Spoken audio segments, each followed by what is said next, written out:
What's up, everybody? Welcome to another live stream. Glad to have you guys coming in. Obviously, always a little bit of a slow start, but same thing we've been starting to do more. I think it's officially, we can say that this is a regular occurrence happening every week on the channel. So I'm hoping people are starting to look for it. Sorry, I look a touch on the rough side. Long day at work and I didn't shave, so I look a little ridiculous. But we're going to do our normal thing here as people kind of come in. We only have one person in right now, so please get in the chat, say hi. That's part of what makes these things fun. If you guys are watching this after the fact, first still hit that like button, send me a comment after, and let me know what you guys are thinking of these live streams. They're probably not as much fun to watch after the fact. I think the real fun of the live stream happens when you guys can be in it. Quick, how you doing, man? Been a little bit. Good to see you. So yeah, as you guys are, well, you guys that are coming in now, hit that like button and let me know what you guys are thinking of doing the live streams more. From the west coast of Canada, man. Welcome, Mike. Good to have you. What's the weather like up there? We got a little bit of snow, and you would think the world was ending here in Lancaster, Pennsylvania. But always good to see people from really around the world come in on these. I love it. It makes it so much fun. I am curious, how cold is it in Canada right now? And what do you guys do to keep your truck starting quickly in the Canadian cold happening up there? Rich, how you doing, man? Good to have you. Guys, those of you coming in, again, don't forget to smash that like button. It's kind of chilly this week. What's kind of chilly to Canada?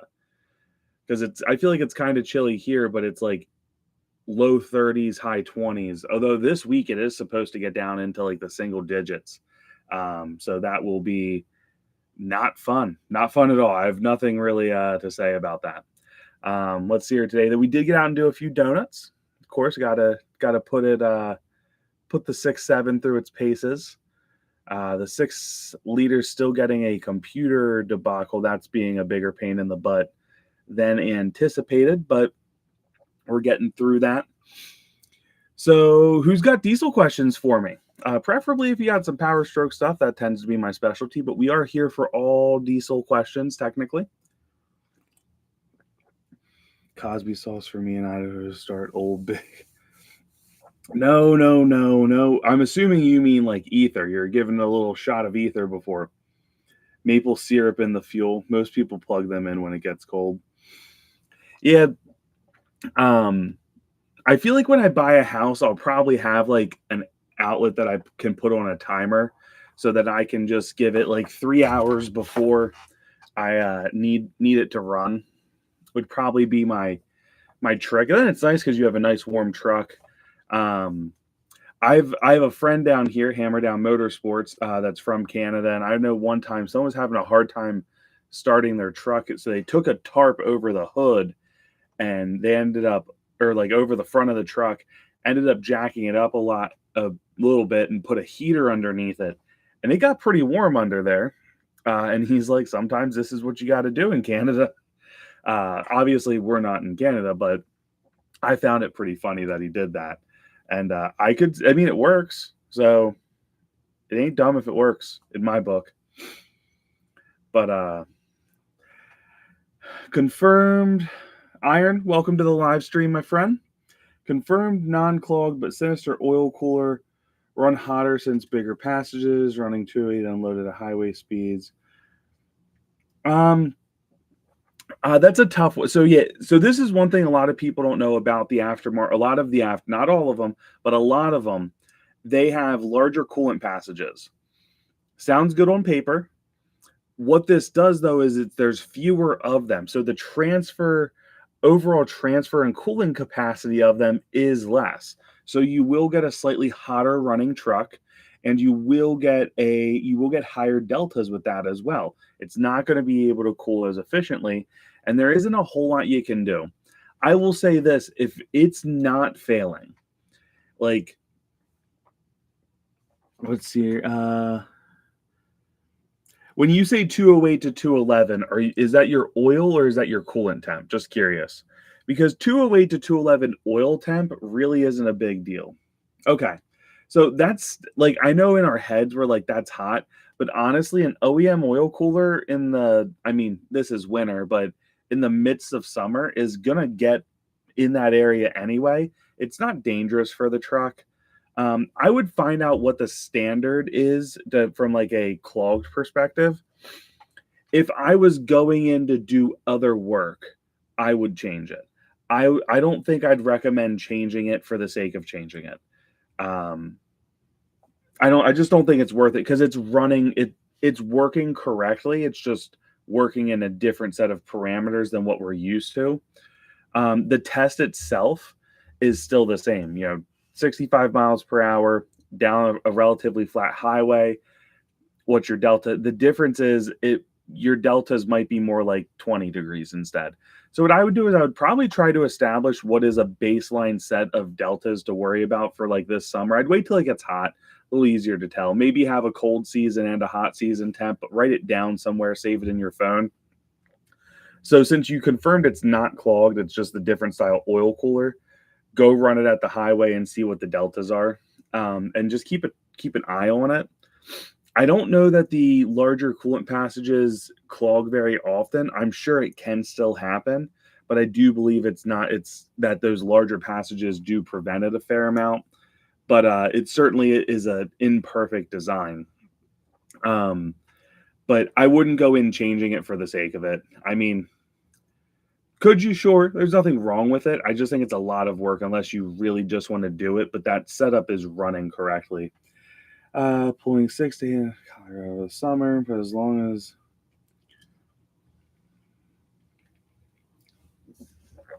yeah, I think you'd be fine. Let's quick look up because I believe you can get diesel oil a lot hotter. Diesel oil operating temperature before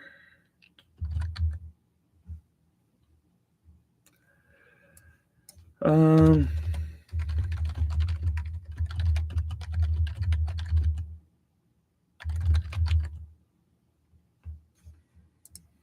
let's see. So generally, engine oil temps exceeding 250 are considered too hot and can start to degrade the oil, potentially causing engine damage. That seems a little extreme. I know I've had oil temps at 250 before. So I'm with you. 230, 235. Like I've towed in some pretty brutal heats before with 13,000 pounds, and that's not unheard of to see those temps. So I think you'll be okay. I would test it out because maybe you don't go much over. Like maybe if you hang out at like 220 or something like that, 225, then you aren't really concerned. Now, if it is an issue and it makes you uncomfortable, then yeah, certainly I would recommend changing it because peace of mind for driving while towing is huge. Um, but like I said, I've been 250. I wouldn't go much over 250 and I wouldn't hold 250 for long. And you should definitely be monitoring while towing, keeping like you don't need to keep a crazy eye on it, but you'll learn when you're pushing that truck a little more, like to keep an eye on it and what your truck's gonna do. But getting up to 250 is fine. I'd try to stay under it. 230, 235. I don't think that's an issue at all for modern engine oil. Um, I don't do anything fancy. I run Ford Motorcraft in both of my trucks, my 6.7 and my 6 liter. Um, so yeah, man, I wouldn't get too worried about it yet because there's plenty of people towing with those out there. There's plenty of people that have just towed without realizing they had a clogged oil cooler. So, a couple things going on there for sure. Um, did you say appreciate the input?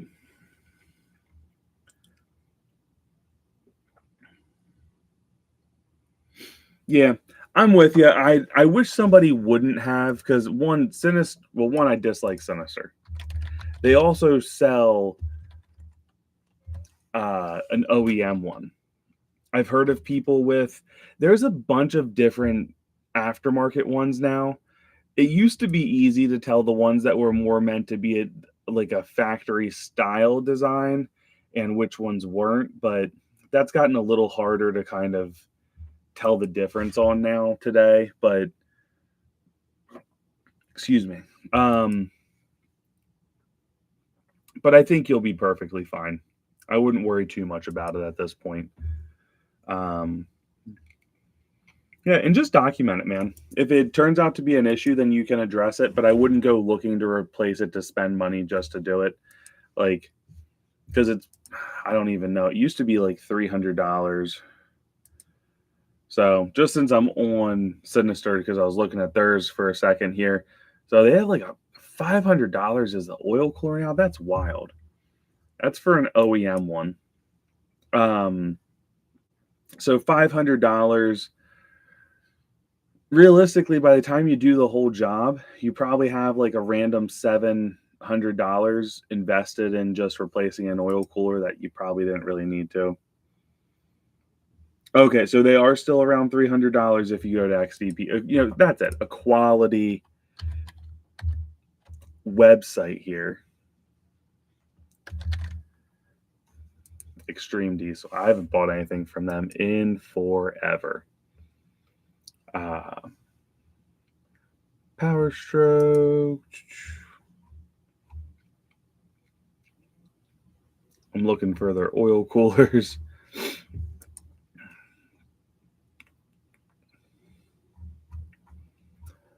Well, they don't make it easy to just find right away. I'll say that.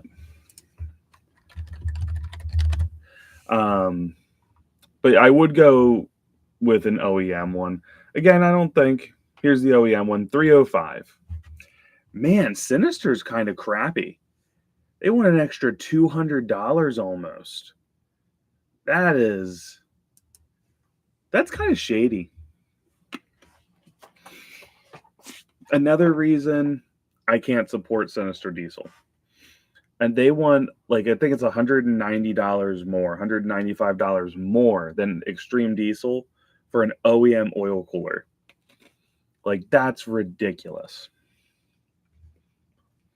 Drake, what's up, man? How are you doing? There was a guy I was answering some questions to from. I hope he pops in. Trying to quick find him, Kevin. I have another one page open up here. Just gonna see if this guy sees this and can come in.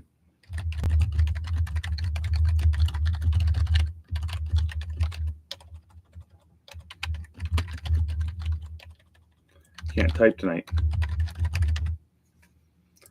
All right. Hopefully he sees that and can come over and hang out in the live stream. Using your block heater right now. You know what's weird is, so my 6-liter came with one. Late style 7.3s pretty much came with them. I'm not sure about the 6.4, but I cannot find a block heater on my 6.7. It is something I want to add, but I cannot find it. I do want to look into that because my preference is to have it in case I ever feel like using it. Which it's never a bad idea, especially when it starts getting like low 30s, in my opinion, is a good time to start plugging in. Not so much that you have to worry about hard starts at 30 degrees, but just for the sake of the oil being warmed up and thin so it can do what you need it to do quickly. I've had great success with Extreme Diesel injectors, harness, dummy plugs, and standpipes. Yeah. And Fickum too. Yeah, Extreme Diesel sells a fair amount of good stuff. I think they used to be a little better bang for buck. Like, I know they have some parts that are just cheap. I don't know that I'd probably be a little leery on their standpipes and dummy plugs. Other than OEM, I'd buy OEM from them and wouldn't think twice about it. I don't think they have their own brand of remans. That's new since the last time I saw. Do they go bigger? I don't think they have. So they sell someone else's larger injector.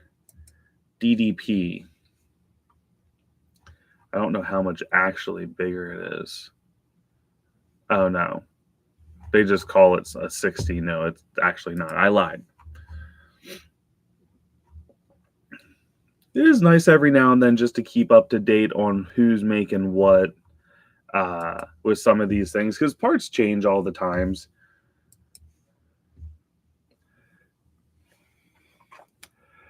Drive my dad's 1867. Goodness, those things have so much low end torque, night and day. 6.0s don't do anything under 1500 except sound good. No, the 6 liter sounds amazing.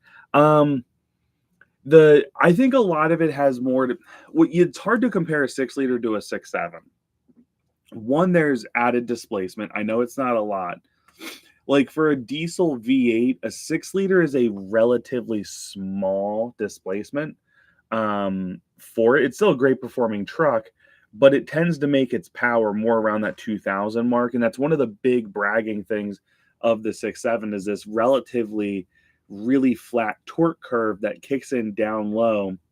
The 6R transmission can also hold the converter locked down to like 1100 RPM. So it is just a very different setup. I'll say this, I also hate I love the 6R transmission. I hate the tuning that likes to keep the RPM so low all the time because I think you lose some efficiency, and I wish it would bump up like an extra 100, 150 RPM, which I'll probably have a tuner do to mine in the future. But that being said, a really good running 6 liter, I think I have more fun and entertainment out of that driving those than a stock 6.7 is. If you were to put a full fuel tune on a 6.7 and race a full fuel 6 liter, the 6.7 will win. Well, I should say provided it's a 15 or newer. But at the same time, the 6 liter, there's just something about it. I feel like there's less restraint compared to like the way, like there's these torque management systems now on the newer trucks that stop you from getting full torque down low, which for driving and towing like in bad weather, it's great. And however, when you want to go have fun and stuff like that, or you want to like really drive, it can be a little annoying sometimes compared to how 6 liters kind of run. And anytime I don't drive my 6 liter enough, I kind of miss that stuff. But I do know what you mean. Down low, a 6.7's grunt is great, and it really does pull hard. But you get a good running 6 liter that's got a clean FICM tune, a clean ECM tune. Your FICM's correct as far as voltage, and your fuel system's good. hpop's good. You talk about they are just, in my opinion, they are a much more entertaining truck to drive. They sound better too. You have to explain them a little more to other people that don't always love the sound. I remember turning my 6 liter off in front of somebody once, and they like shuddered. They thought something was wrong. I'm like, no, it's just how it sounds. But they are a whole different animal. Thank you guys for joining us that are just getting in. Don't forget to hit that like button. It does help the video out quite a bit as far as doing better. A lot of 6-speed 6.7 guys who tow 10K plus lock out 6 gear, only use 1 through 5. I will say this, I don't lock out 6 gear. Mine's about 13,000 pounds. Every now and then if I'm about to pull like a hill, I will drop it down into 5th gear. I do that. But I don't lock out 6th. Because a lot of times when I'm towing, there's plenty of flat parts that it's not going to lug down the motor. So nope, I'm a big fan of, I love the 6-speed. It's a great transmission, and you could have a tuner, because when you're in tow haul, what essentially that does is it drags your gears out a little bit. So you can kind of live in a little bit, like when you hit that higher gear, it's supposed to leave you in a little bit higher of a one. I will say this though, I have a lot of miles under my belt, which I'm not saying I'm the only person. There's plenty of people that have plenty of miles, but I do not see a point in locking out 6 gear on those trucks. I love that it's a feature though. I love that if that's your preference, you can. I just never felt like it was a detriment in sixth gear. Um, I don't speed like I really when I'm towing, it's not like I'm going 15 over the speed limit to run an RPM. I would lock it out then, but a lot of my trips are 65 to 70 miles per hour for most of them, and around there, it does really good. Um, Plus, no def is definitely always a huge plus. I hate dealing with def in my 6.7, and the 6 liter, you just go. Hey Jared, Joe, what's up, man? How are you doing? Yeah, Pittsburgh, PA, man. You're a little bit away from me, but not too far. Snow coming down, going to walk my.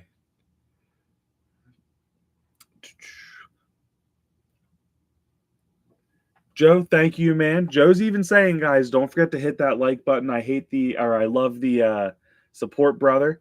And try to stay warm out there. That sounds brutally cold.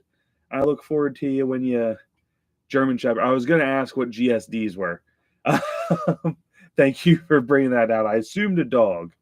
But try to stay warm out there, man. I look forward to hearing from you when you get back home and can kind of chat with us a little bit. Just bought an OEM oil cooler for the 6 liter. They sent me one with a part number. It's not made in the USA, but it's not Dorman. Couldn't figure out where it's from. So this has been like a reoccurring thing lately that people are coming up with. Apparently, there's no longer any USA made,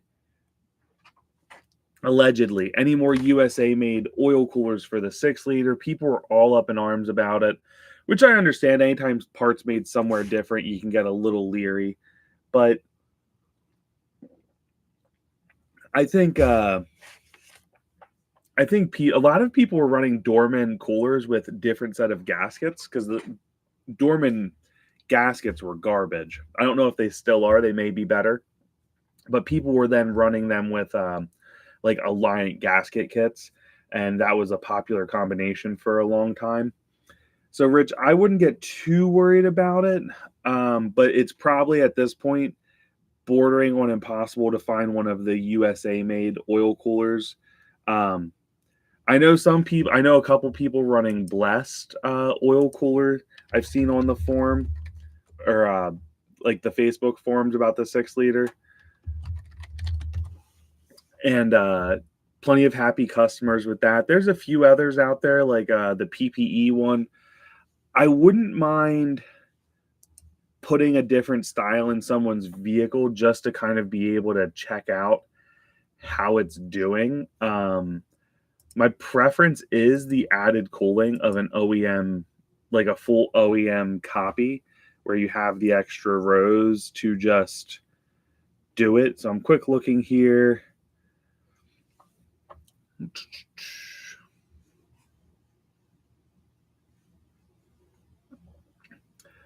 They have a 3-year warranty when you upgrade to their Ultimate Coolant System cleaning package. 1-year warranty. Now, the Blessed Performance is saying a 22 row design over the 18, so I wonder if it cools even better. It is probably what I would attempt to use in my truck if something happened. I'd probably try the Blessed just because I do have a working relationship with him. He's a sponsor, as I've said before. He gives discounts on a lot of stuff. I don't know what all is on discount on his website, but I do tell people, like, use my coupon code. It's 6OBROS, all lowercase. The O in the middle is a 0. So 60bros, and excuse me. It's good for a 10% off a lot of different stuff, like exhaust tips I know are on there. The tuning is a big one. So I don't know what all it is and isn't, but something to consider. So if I had to get one, that is what I would personally be buying. But the OEM one at the same time, Ford's got a great warranty. So if it does go bad, you're going to easily be able, if it milkshakes, which is where the coolant and oil mix, if you haven't had that. Rich, but what has you wanting to switch oil coolers? Is yours like confirmed bad, or were you prepping in the future? Are you going to do some work that you were thinking about maybe while you're in there you would do?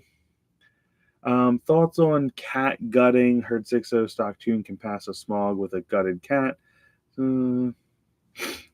Accidentally losing mine. So, legality off the market here, because I'm not going to advise you to break a law. But let's talk from a strict performance standpoint. A gutted cat would cause a degree of turbulence inside that area, because you're going to have so the downpipe's 3 inches on a 6 liter, and then it goes to 3.5. I'm not sure if the 3.5 is pre or post catalytic converter, but you're going to have about a 3-inch pipe going into roughly maybe like 6-inch random opening. I forget how long they are. They're not terribly long. So you're gonna go into that. You will create turbulence within the cat. I have heard of people passing smog without the catalytic converter and without the muffler. But sorry, I heard my dog upstairs, didn't realize it. I'm like, what's that noise? But I cannot say for certain that you will be able to. I would really consider playing that very cautiously. You don't want to get yourself in trouble. In California, I mean, those cops out there pull you over for stock vehicle exhaust all the time. Like, it's ludicrous in my opinion. When I see these videos of people getting pulled over and cops harassing them about their exhaust, like, that's the most ridiculous thing I've ever heard. And a lot of them are stock vehicles, and like these cops act like they're saving the world. Not anti-police officer, love police, support them fully. The California cops that are pulling people over for noise, ridiculous nonsense.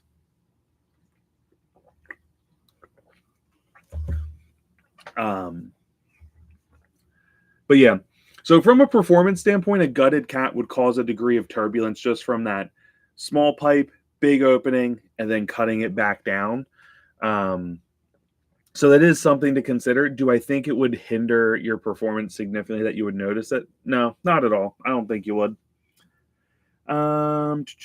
Daniel, we just kind of were talking about that actually before. I would definitely go with a Blessed Performance gets my vote for go-to oil cooler right now outside of the OEM one. OEM one's always still a good option in my book. Deltas are hitting 25 degrees or more apart and started leaking oil in the valley. Yeah, probably time. Probably time. While you're in there, especially if you have some oil leaks, I would highly consider getting yourself the O-ring kit and gasket kit for your turbo, because sometimes you can get an oil leak in there. And I would consider even looking at your high pressure oil pump.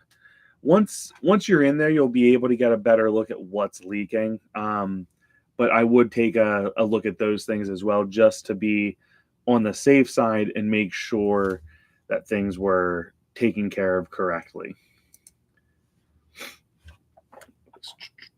How do you feel about buying a 6.4? 6.4s are kind of an interesting animal. International managed to take the 6-liter setbacks and create some larger ones, which I didn't think was possible. It was their first medium duty, like, for light duty pickups like what we drive, common rail engine. From people smarter than me, I've heard that the injection angle for the fuel injector, is way off. I've heard they kind of just botched some things that they shouldn't have. Cracked pistons is probably my most concerning thing. They do blow head gaskets less often than 6 liters. They did go to a larger head stud or head bolt that now obviously you can get larger head studs for. But with a grain of salt, I love the look of them. I love the performance of them. They are expensive trucks to own if you want to make them really bulletproof. Because in my opinion, at a minimum, you need to go in and be looking at doing steel pistons, or the Max Force pistons have been much more reliable. Do you like stubbing your toe? Throwaway engine. So they are They are a little bit of a pain in the butt. They're cool trucks, and I do love them. At some point, I'd love to do a build, and I mean like a real build on one. Like I would love to do the piston upgrade. The connecting rods are plenty strong enough for even a relatively hot rodded truck, but yeah, no, they're cool, but I do not recommend them a lot for people. In my opinion, it's just not worth it. Um, it's how are you doing, brother? Good to have you here. Always good seeing you.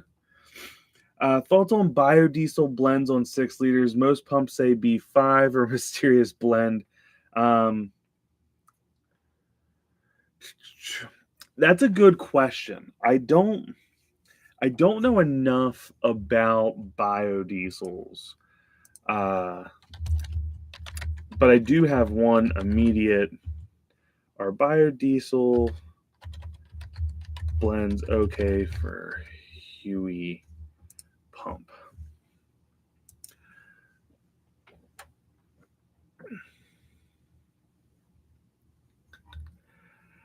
I definitely would be curious on the how they are on the injectors. Is my immediate first concern. I think that's probably the bigger issue to look at with these is to make sure that the injectors are going to be able to tolerate the blends.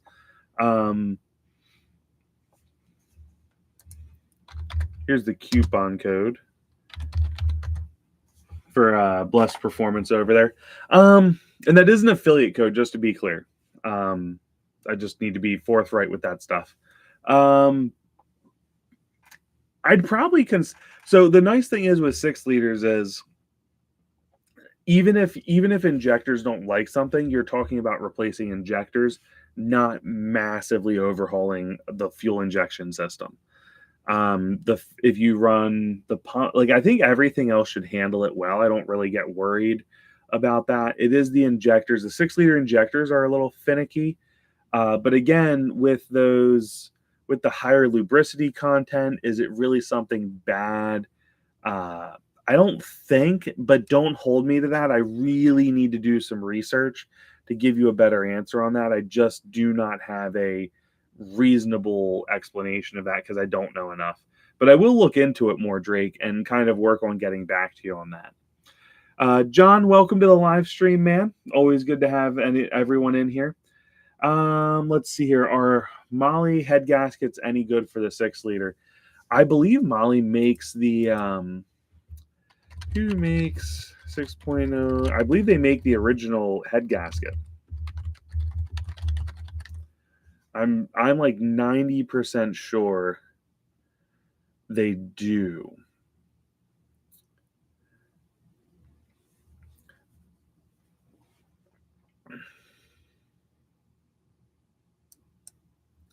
Here it is.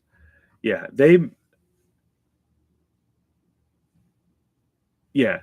So, and they make gaskets for a lot of different people. You do not have to buy the OEM one. But I do. Molly's fine. There's Felpro is reasonable. I know there's plenty of people using their gasket kits out there and liking them pretty well. So those are definitely probably some of the top go-to people for that, for what that part's worth. But yeah, I wouldn't go with like the super. There's some super cheap gasket kits out there. There's somebody has a video measuring the different thickness of some of those gaskets. I will say the biggest thing, in my opinion, I've been very firm on this for a long, long time. O-ringing the head is a necessity. It will increase the life of your head gasket job. There are no drawbacks to it. A lot of times, the worst part might be that wire needs pulled out and put back in. But even then, a lot of times, the wire doesn't even need to be touched. That's one of the beautiful things about O-ringed heads is a lot of the time, because how it protrudes out the way it does, you're able to still seal off really, really well. But O-ringing is more important than, I mean, getting good gaskets. I've run OEM in all of mine. That's kind of been my go-to, but Uh, I don't think it's as big of a deal as it's been made out to be. Uh,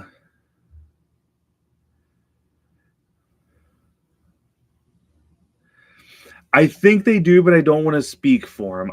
I'm almost certain they sell them. I haven't been on their website in forever,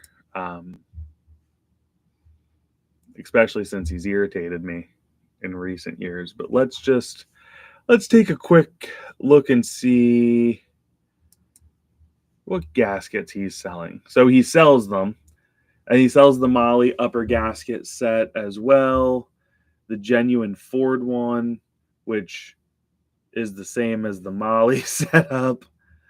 Uh,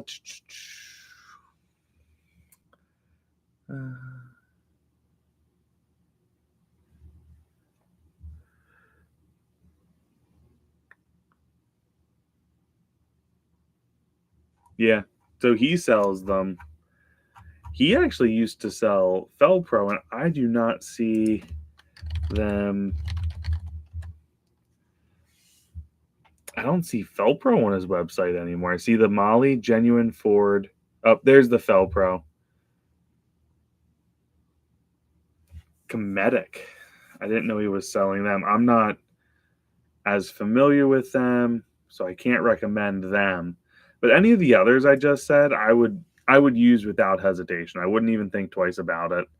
I think you'd be fine. He's got some other stuff on there, like a copper gasket, and it's not even that expensive, to be honest. I just don't think.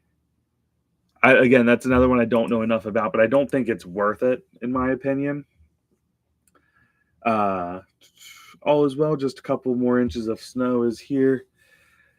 Yeah, we didn't get a crazy amount. We got snow. We definitely got snow for a change, which is nice. Got maybe 5 to 7 inches here. Nothing too crazy, but I went. I don't think you were on when I said it, but I went out and did a few donuts, testing out the old 6.7. If we can still find places tomorrow to do donuts, I always like to make a little video if we get the snow for it of me goofing around a bit. So if we get it, I will definitely shoot a video and upload it for your entertainment purposes.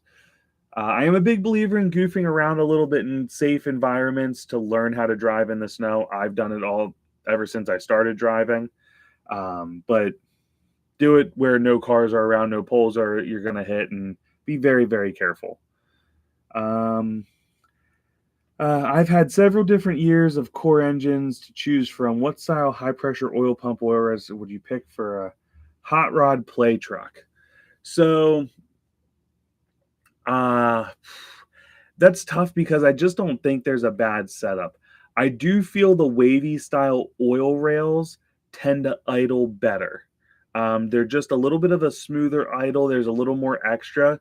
So probably my favorite setup is the early style high pressure oil pump, and the late style oil rails would be my go-to. So if I could spec my truck exactly how I wanted, that is what I would do with it. I would go with the late style oil rails and the early style high pressure oil pump. At the end of the day, though, it doesn't really matter.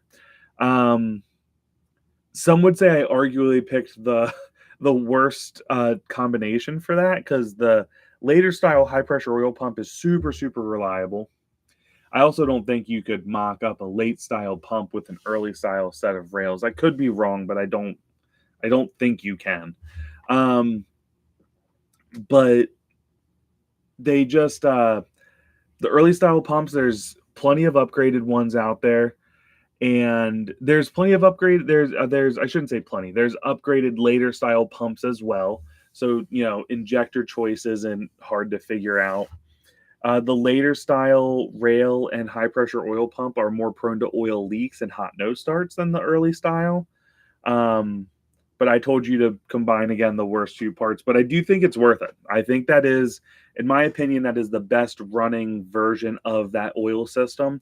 Is an early style pump with a late style oil rail. So an 04.5 is semi correct. There was a very brief period as they were running out of stuff from the early pumps to produce these engines, that you could get a early style pump with the late style oil rails, and then they just went all over the late style stuff after that. But there was a period where that was one of the few remaining parts they had left over, like in substantial. Jokes on them, they could have just switched everything to the new stuff because those early pumps were going to fail eventually and easily eat up their stock of the older pumps. But that would be my go-to. Now I have all early in mind, and it's not that they don't idle smooth. They definitely still idle smoothly, but it just feels a little off in my opinion. And you don't notice it until you drive someone's truck that has the later style rails, and you're like, wow, this was a big improvement over the early stuff. It really was. But again, you don't realize it until you're actually in someone's truck that has that setup. But truthfully, any of them can rock and roll with, man. It truthfully doesn't matter. Thoughts on SCT can tunes? Half online are hate, other half people saying they work fine, just not as good as custom. But that's how, yeah, that is obvious. My experience with I will say this. This is 6-liter specific. On the 6.7, do not run can SCT tunes. They're garbage. I don't recommend it. Go find somebody that'll write you custom tunes for your truck and rock that all day. But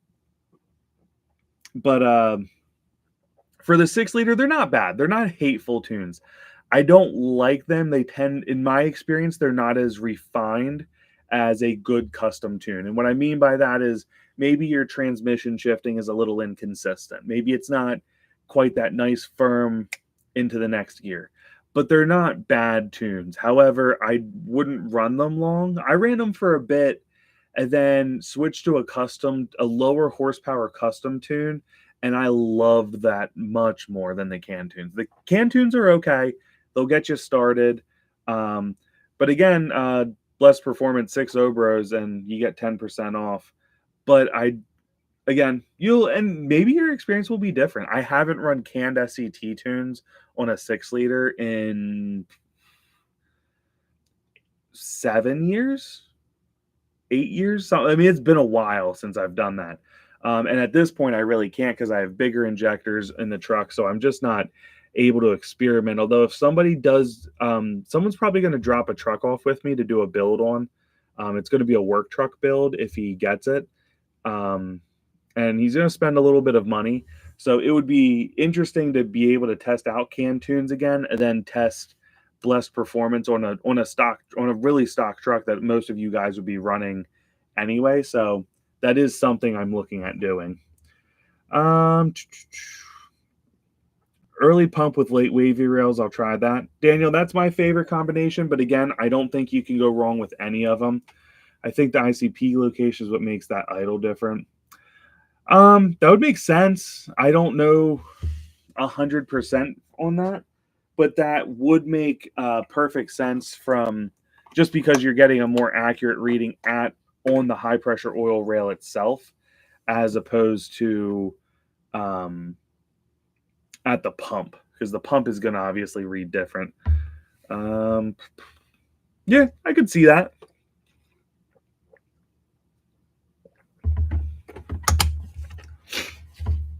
It would be interesting though to unplug the ICP sensor on both of them, because then they would just go to an inferred value, and I do think it would probably still idle slightly smoother than the early style, just based on having like an oil reserve. Excuse me. Basically right there for the pump or for the injectors to have. It would be interesting.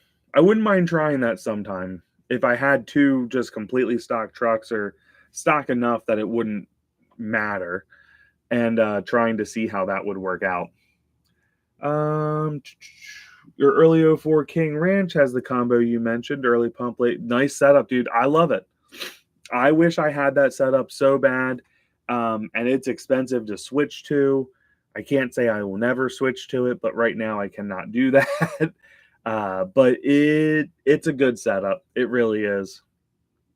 Um, Although sometimes people have been buying the older style rails, which there's not as many floating around of, but they've been getting them to strictly just mess with this wild there's some aftermarket setups that people are running for race applications that I don't think most of them panned out, but it was cool in theory.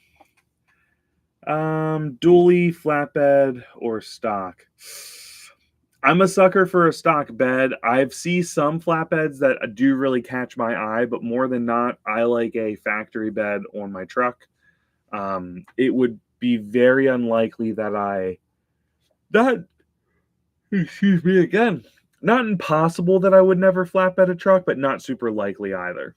Um, so yeah, regular pickup bed for me.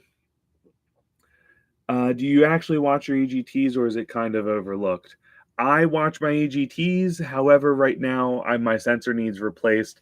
I actually posted an Instagram. See if I can quick. I think I can find it right away.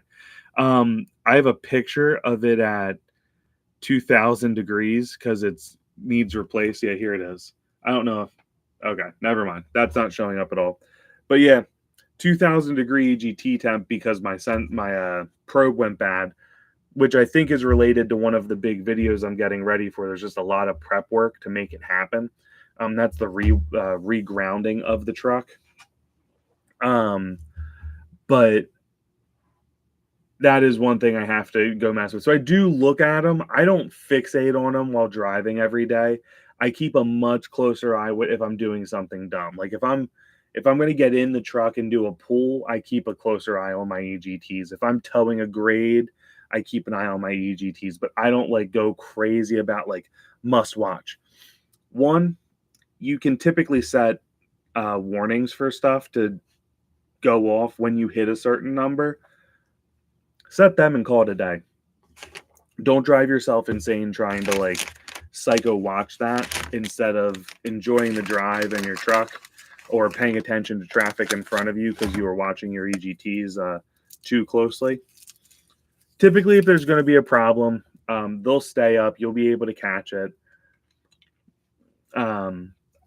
You could set a more mild alarm on them, like especially if you're running Edge, or I think the Banks iDash has this, or Data Link, whatever they call it. Like maybe 1350, 1400 degrees, because your truck can take that for a relatively extended period of time before that's an issue. Any suggestions on a cat and muffler delete kit with factory downpipe and exhaust? Let me see here.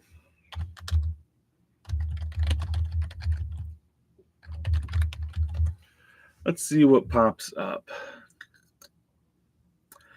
I've installed the Diamond Eye kit before. It was actually nicer than people would think, and it's super reasonable. They do make 4-inch muffler replacement pipes.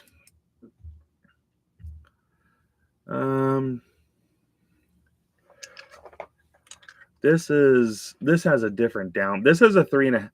I will say this. This is what I would go with. And this is a $500 turbo back exhaust. Got a 3.5-inch downpipe. It has the full flow-through muffler. It's stainless steel. Typically, there's extra pipe if if it was an off-road application that you were running with no cat. So I'm going to send an affiliate link here. This is what I would recommend most people grab and run with.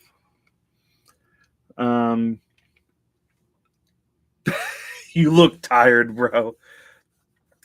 Mongoose, what's up, brother? Always good to have you in here. I just finished my third.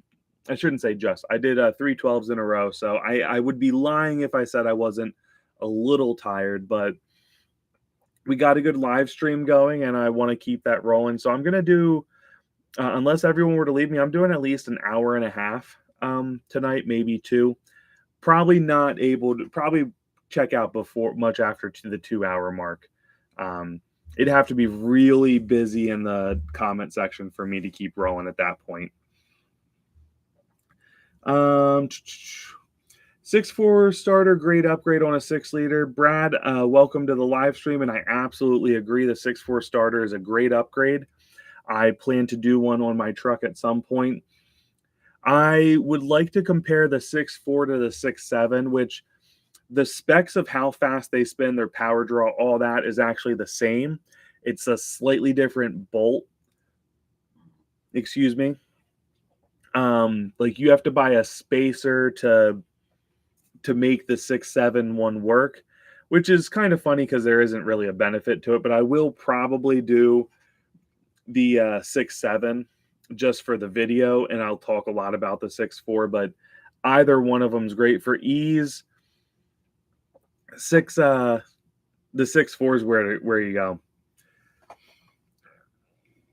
Rich, thanks, man. Thank you. And thank you for the support, telling people to help smash that like button. And I'm going to second Rich here. Hit that like button if you haven't already. It does help out the video do well and helps encourage me to continue to do live streams weekly like this. I've been enjoying getting back to them. I'm really trying to push a lot out to you guys again like I used to. Hello, can you talk about commonized versus non-commonized, something about a January 06 production date and post less like... So this is a fallacy. Let me talk about this. The commonization of engines had nothing to do with reliability to the 6-liter.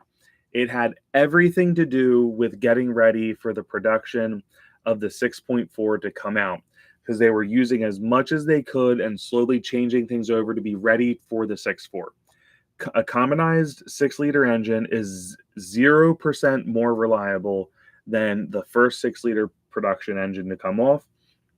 They are not more reliable than the 04.5 engines that started using the later style engine components in them. People push this all the time. But it's just not true. So there was a switch to 20 millimeter dowels for the heads. This is where the confusion is. People don't understand the purpose of the factory dowel pin on there. It's a precision alignment tool when you're placing the cylinder head onto the block. That is all it does. It is not a load bearing thing, a clamping force, nothing. It is literally just a piece that as you're lining it up, it makes sure that the cylinder head is centered over each cylinder. So as the valves are opening and closing, they're hitting their marks correctly. That is it. So there's a lot of different changes that happened with that. That's just one of them. I do not know all of them. It was the introduction of like a third rocker box style to them, because there's an early, mid, and late style rocker box. All of them are interchangeable to a degree. There's step down dowels for them. So like if you have an 18 millimeter block, but you want to use a 20 millimeter head on it, you can. And then again, you need a different style rocker box for that to hold everything in. But there's a lot of differences. But from a reliability standpoint, Paul, there's zero benefit to getting the later trucks. I think people want them to be more reliable, but they're not. And it's not that they're bad. They're not worse. It's just the things they were attempting to fix were just getting ready for the production of a new engine that was using the same block. That's all that was. I've heard people say they had it in 2006. They had it together in 2007. They had it together. No, that's just not true. It's very frustrating for me. I made a whole video talking about best year 6-liter. And it was really based on that kind of statement there. Not that you made a statement, you asked a question. What I will do is I will put this on my list of things. I'm going to type that out.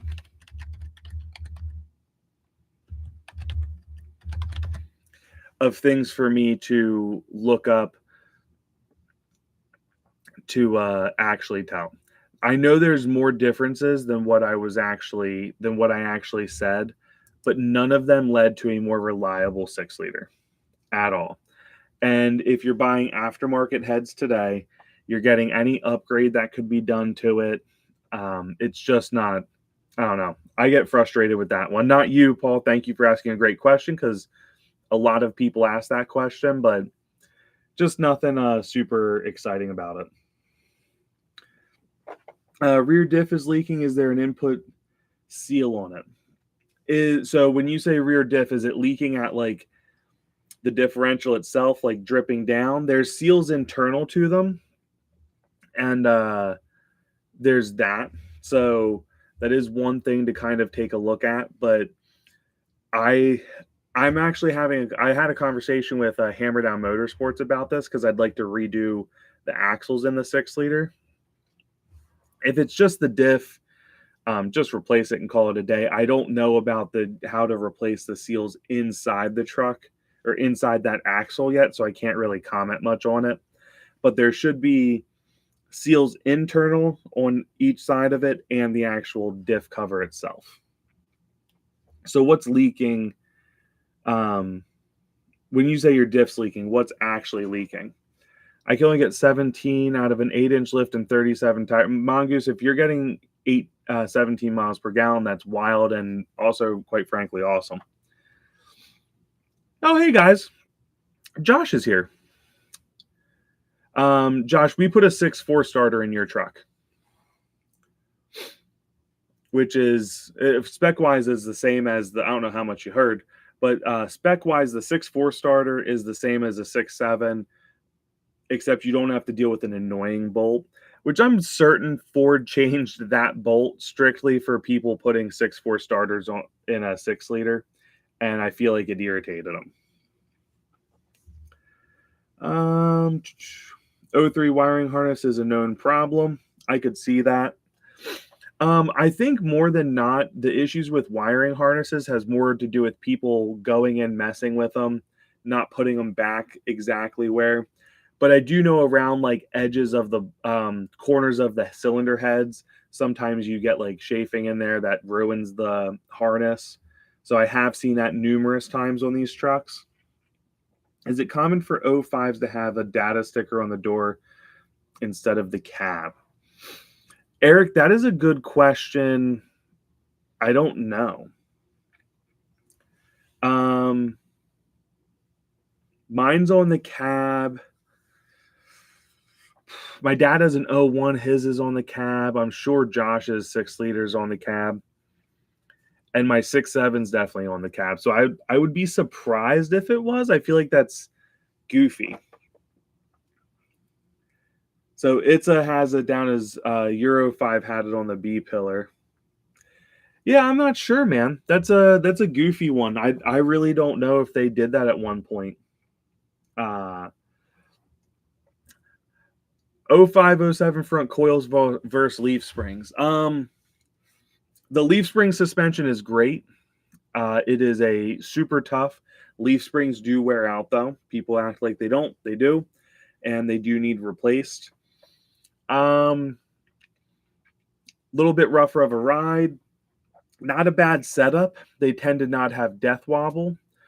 05 through 07, well, even up the new trucks with the coil springs, they ride a lot nicer. More reasonably priced lift kits out there for sure, for those of us that like a little bit of a lift kit. More prone to death wobble though. Typically, there's failed parts on it. That is part of the issue. Not having completely tightened down track bars is a big culprit. Excuse me, and the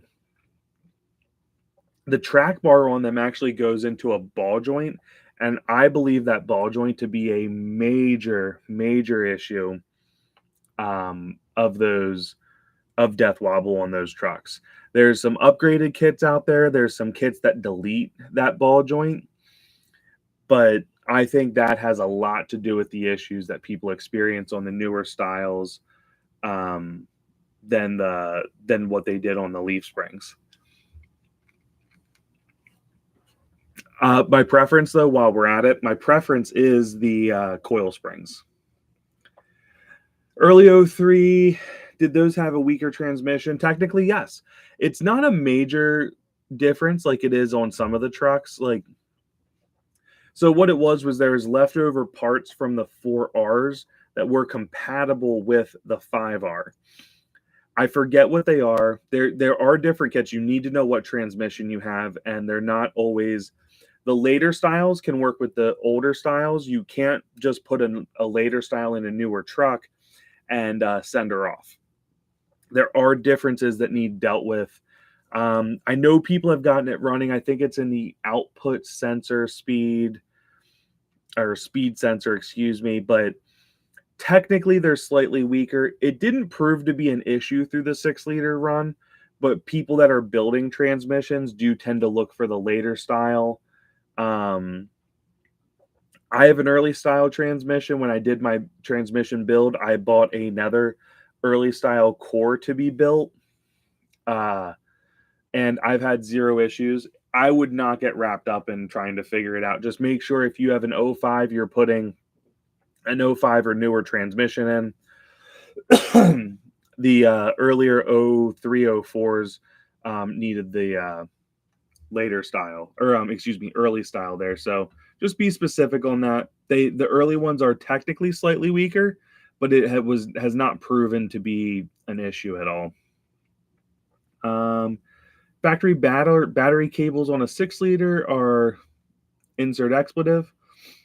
So the wimpy alternator. First off, I love how you worded that. Second, absolutely correct. The factory alternator on the 6-liter was garbage.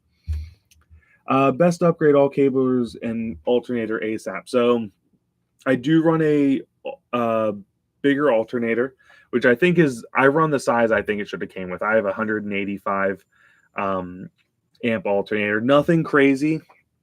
I will probably upgrade to like a 230 at some point. I purchased all the wires, tinned copper wires, lugs, a crimping tool. Like, I'm going to do a whole video on upgrading all the grounds. I have 4-aught cable to connect my two batteries together, which I actually think was probably a little overkill. It's not a bad thing, but I think I may have gone a little far on that particular part of it, but we're going to run it because I have it. And all 0 gauge for pretty much everything else. The grounds, the alternator, the passenger side battery, that'll get a fused line, but that is a 0 gauge as well. I have some 4 gauge. I might get a little bit of 8 gauge. Like, we're going to mess with regrounding the FICM and PCM. So, not sure what I'll use exactly for that, but we're going to mess with that as well.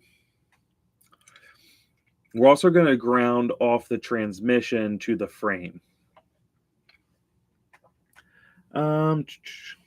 I lost my place. I'm sorry, guys. Bear with me while I find my place again. Drive shaft part is leaking. Yeah, then Eric, you have your internal seals are bad and need to, you'll have to have that redone. I'm going to make a video on it in the future with a friend's help that actually knows how to do that. It's not coming out anytime soon, so I can't really be of help to you in that moment. Front leaf with front shackle is a nice ride. Doug, I'm not familiar with that, so I don't really know much. I wish I did. I'll say this, I don't think my 6-liter ride's terrible, and it's a leaf spring with a 2.5-inch rough country lift. I do really need to at some point do the cab mounts on that. I'm just realistically, I don't feel like spending $500 on cab mounts, but I'm going to, and the S&B ones are clearly the right answer. They're nicer. Everyone loves them. I think bad cab mounts are a bigger culprit of bad riding older 6-liters than leaf springs. And I say that, and I might be at some point also going from a 2.5-inch lift on that truck to a 4. I feel quite certain I'm going to go to a 4-inch lift on it, to be honest. Lost my spot again. I'm sorry, guys. I don't know that leafs are always a lot easier to replace because of rust and stuff. I'm going to disagree. I don't think they're always easier to replace. I think you can do coils. I think you can do coils a little easier, in my opinion. I will say this, take that with a grain of salt. I haven't done it yet. We will be doing it on the 6.7 because I'm going to go to like a 1.5 to 2-inch lift on that. So that is something that I'll be able to actually experiment with a little bit here in the near future. The issue is not from enough caster, especially after a lift on coil sprung truck. Yeah, no, I have heard that, and I know there's various fixes related. I know some people mess with radius arms to help address certain issues in how that front axle sits. I would love to do a 4-link on mine at one point. PMF makes a nice kit. They make a 3-link and a 4-link. The 4-link just looks so cool. And that is most likely what I will be going with. It's also very, very expensive, so it will be a while until that crap happens, but I think they're cool. There's some cheaper ones out there, but I don't know that I trust a cheaper one. I don't know. They could be companies just getting started out too. But we'll deal with that when I get there.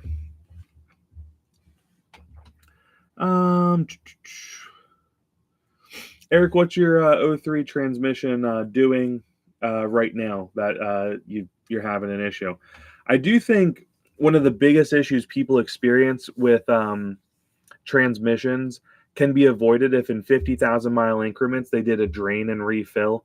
Got a new filter in there, got a bunch of the old stuff out, put the pan back up, refilled with fresh. I'm not a fan of flushing transmissions, but however, I think if you did a drain and fill more often for these trucks, I think most people would be super surprised how much more life you can get out of a transmission. I think that's what my transmission never actually went. It was on the way out when I did my build. I don't know that I've never heard of leaf spring on a Super Duty having death wobble.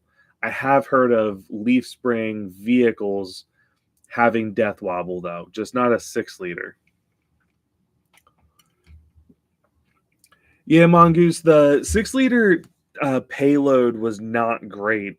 It was a good bit better than the 7.3 payload, but not near what it gets up to, which I don't know too many people that pay super close attention to payload, to be honest. I'm not saying it's safe. I'm not advocating for someone to do something dumb. I just know it's not people's best talking point in many regards, or biggest fixation, I should say. Alternator upgrade, best single improvement to the 6-liter. It's definitely up there. It's probably in my top 5, top 3, maybe even. Daniel, I really want to see your electric video. Stop teasing us. First, I refuse to stop teasing it because I'm very excited about it as well. I just need this PCM issue taken care of first so I can get the truck back, and then I will. Once the PCM issue is resolved, it is the first, like any other video I'm working on is getting dropped for me to do the wiring video. I'm very excited about it. I think it's going to come out great. I think it's going to have a lot of good information in it as well. It'll probably take me a while to film and get that video set up and going. Just because I want to include all the measurements, how I'm doing this, alternate options to a couple different wires I'm going to run. So if somebody wants to try something different, I want to make sure I give you an appropriate length as well. Um, King, thank you. Very interested in your battery wiring work coming. Thank you. I hope that video does really well. I mean, those those kits for what I'm gonna do are typically around like $600 to $700 to buy. I'm about 300, 320, I think, into it with tools, and even some parts that are a little overkill in my opinion. So uh, I'm very excited for that, and I hope people like that, and I hope it saves people money. Uh, we even talked. A couple people had asked if I would be willing to put together a couple kits for people, and I think I will. If people like what I do and want kits, I think I would be willing to put a handful of kits together for people uh, and sell them. It wouldn't be something I'd be interested in doing like all the time, but if I got like 5 orders up front, I would do like 5 or 6 kits for people and send them out. Um, the PMF 4 link handles better than the 3 link. The 3 link is better for rock crawling, ground clearance. Um, they're both going to do much better than factory, that's for sure.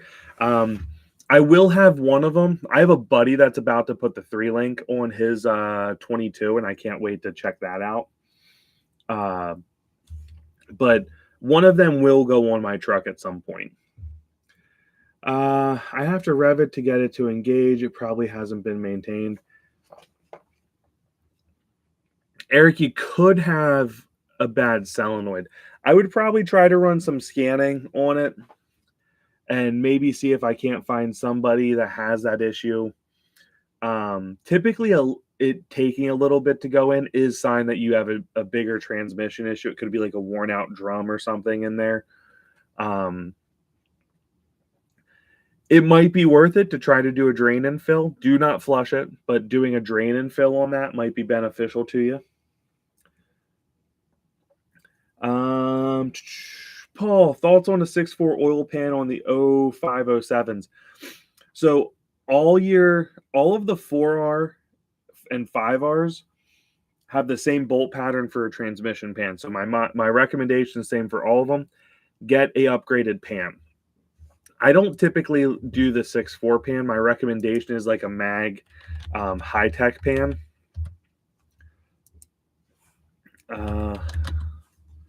I'm quick looking up one to see if I can find the cost. Here's a kit on eBay that's got the filter. I think that's the early style filter, so I wouldn't do that. Never mind. I would buy the pan. Looks like about $400 for the pan. I would then get a 6.4 filter as well. Just to be clear, do not get a 6-liter filter. Get a 6.4 filter. It was a higher flowing design because they got rid of the toilet paper filter in that transmission line just for the 6.4. So get the 6.4 filter, get like a mag height. Anyone who's making the upgraded pans for those, because what happens is there's a lot of flex in the case. Like, so as torque's going through it, it's kind of pushing the front this way and the back this way. And this is obviously an extreme example, but they're pushing in the opposite directions. Over time, you can get misalignment of certain holes inside for like the solenoids to open and close. This is what gives the famous shutter in the 3 to 5 shutter for it. With that thicker pan, and it doesn't seem like it would do much, but it adds a fair amount of rigidity to that case and can actually help prevent some of that torsional flexion that happens in the case and basically kind of prevent that a little bit. So that is what I would recommend for that. The 6.4 filter and an upgraded pan for it, and then rock and roll with that. And I think you'll be very happy that you did. As for the filter up front, you can replace it or disregard it. I know I want to go in and probably pop a filter in mine just because, but even when that filter is done, there's that toilet paper filter does so little, but there's a bypass valve. So once it's full, it's bypassed. You probably haven't used that filter in forever, so just get the 6.4 one internal. You'll be super happy. Excuse me. So 430 gears are bad for long distance. I don't know unless you were running. Eric, what size tire? So if you're running like 37s, 430s are probably a decent and probably give you close to like a factory final gear ratio. I would love to do 410s with my 35s.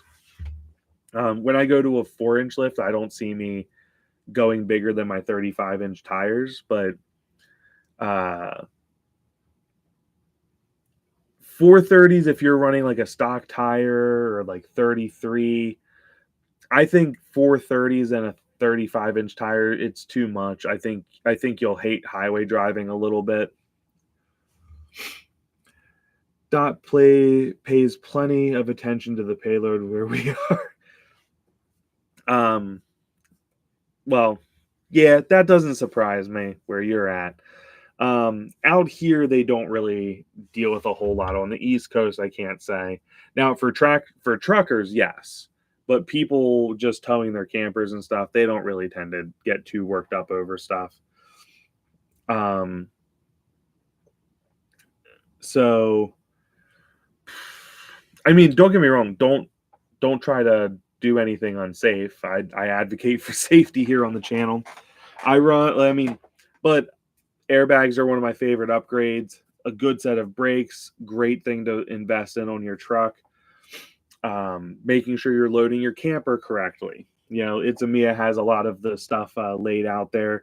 Tire rating is big. Don't get the wrong rating for tires. You will grow to hate that you did that. Is there a speaker box with deep bass for our truck? So Eric, if you're looking after it really just depends. So I have two 12-inch shallow mount subs in my truck, and that system came after I had two regular 12-inch subwoofers in a Ford Explorer. So I was used to I ran a set of Infinity Reference in my Explorer that I used to have, and they just reproduce sound so well. They could hit such low tones. The shallow mounts don't do the same. I will say this, the shallow mount subwoofers have come really far. You will love them. I will say that. I'm about to redo the sound system in the 6-liter as well. I know I'm teasing a lot of 6-liter stuff, but it's because there's a lot of stuff I want to do with it. And I will go over my setup. Josh actually custom built me my box years ago as a Christmas gift. So I will re-go over all that, but you can get really good bass out of them. Like everyone that hears my system loves it. It's loud. It's not my favorite system. I reference Infinity Reference series speakers were my favorite. I ran about 600 watts to them. I'm running closer to 1,000 watts through my kickers that are only rated for 8. They're 400 a piece, so 800 combined. I'm running about 1,000 to them.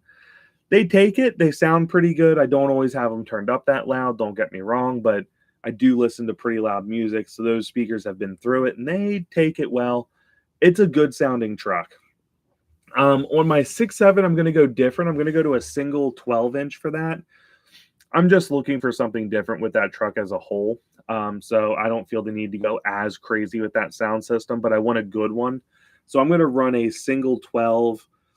I have considered maybe doing a JL, that 13-inch shallow mount they have, but I think I'm probably going to settle on Kicker has a shallow mount I'm interested in. Rockford Fallskate has a nice 12-inch, but around 500 watt RMS is what I'm looking for from that.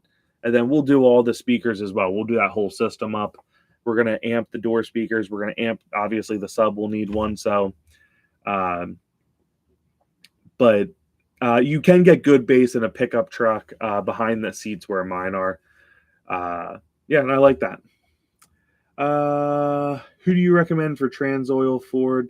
In my opinion, there's nothing to get super crazy about. Get the Ford stuff and call it a day. Don't kill it. Like, you're going to drive yourself nuts trying to find like an oil that you think is is better, and I just don't think there's much of a market. The Ford stuff is pretty good stuff. It's why I run Ford oil, and I don't get super worked up about that in my trucks either. Not knocking anybody that goes after something different. I'm just saying I don't know that it's really worth spending more. And most of the transmission stuff, as long as you get the right rating, it's going to be a negligible difference.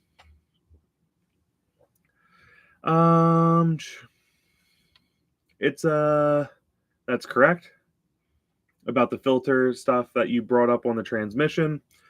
Paul, does anyone make an aluminum fin 6.0 oil pan that would? So you're not going to probably. There are aluminum pans out there, and I'm sure somebody makes one. I'm gonna quick look it up. I know there's plenty of aluminum pans out there. Kill Devil has one with its name on it, though it doesn't have fins, internal or external. It looks nice, though. They're normally set up. No Limit makes one, or at least they used to.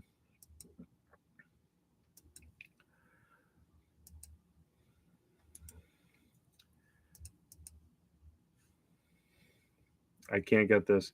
Oh, wait. RCD might make one.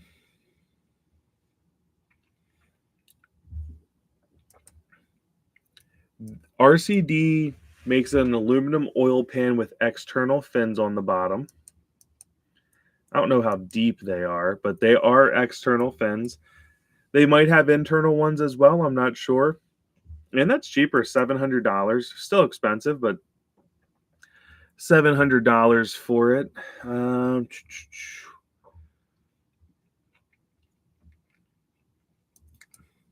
Let me check one more here. Nope. Yeah, so RCD seems to make one. I will say this. It's not gonna make a big difference, man. I mean, you're gonna spend money for spending money. They look cool. Don't get me wrong. I have nothing against them at all. I will probably at some point buy one myself. That'll probably be to set up oil return and supply for a second turbo sitting out front. Because at some point I want to put a big old turbo in the front and compound the 6-liter. I don't think it would actually really help lower oil temps, though. I know even though I plan to do the lower oil pan again in my 6.7 and put a finned one out there, I didn't experience any lower oil temps in it. And also, I do think sometimes we chase this lower temperature thing because we always perceive it as helping things. 190 to 210 degrees, perfectly fine for the truck. Excuse me. And you can go much hotter than that. We talked about this earlier about going hotter.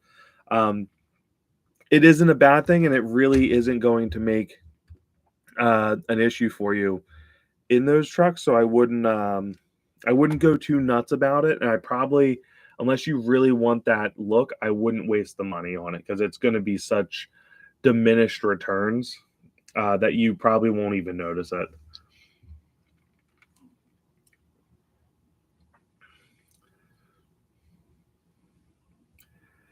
I plan to still use it. I just know it's the filter in there is so old. I bet most people it's just bypassed on. That being said, again, I'm going to replace mine just because it's there. It's supposed to be there. It should be easy enough to just pop a new one in. King, that's the way to do it, man, running the 6.4 filter. Joe, how are you doing, brother? How is the walk? I haven't been able to start my truck in a week due to cold weather. I didn't add anti to drop power source.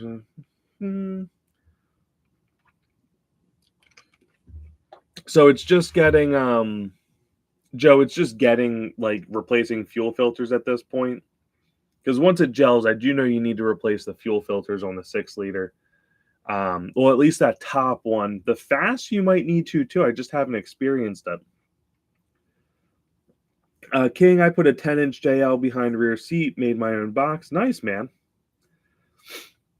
I do love sound systems so much, sir. I just, I don't know. I'm really into that. I love messing with it, tuning stuff. Um, I'm definitely not a professional at it, but I've gotten decent. Uh, should I get a 4.60 or do I have a problem? Eric, you might start to have a problem. I can only come up with 3 different builds I would like to do to a 6-liter. So, maybe 4. I might have an asterisk. But I definitely have a problem. Have you seen my spending habits on this channel? My goodness. Uh, Eric, you can never have too many spare parts. Well, that's true. I will say the nice thing if you own the same vehicle and something's wrong with one, you can swap parts. Like pulling an ECM now isn't a big deal. Swapping over a FICM or a sensor or something like that is now a much easier thing to deal with than it was before if you already just have the darn truck there. You have I heard 215 starts to burn the impurities in the oil. Rich, I do not believe that to be true. I'm not saying you haven't heard that. I just don't think that that's true because, well, we were looking it up earlier. Does oil temp 215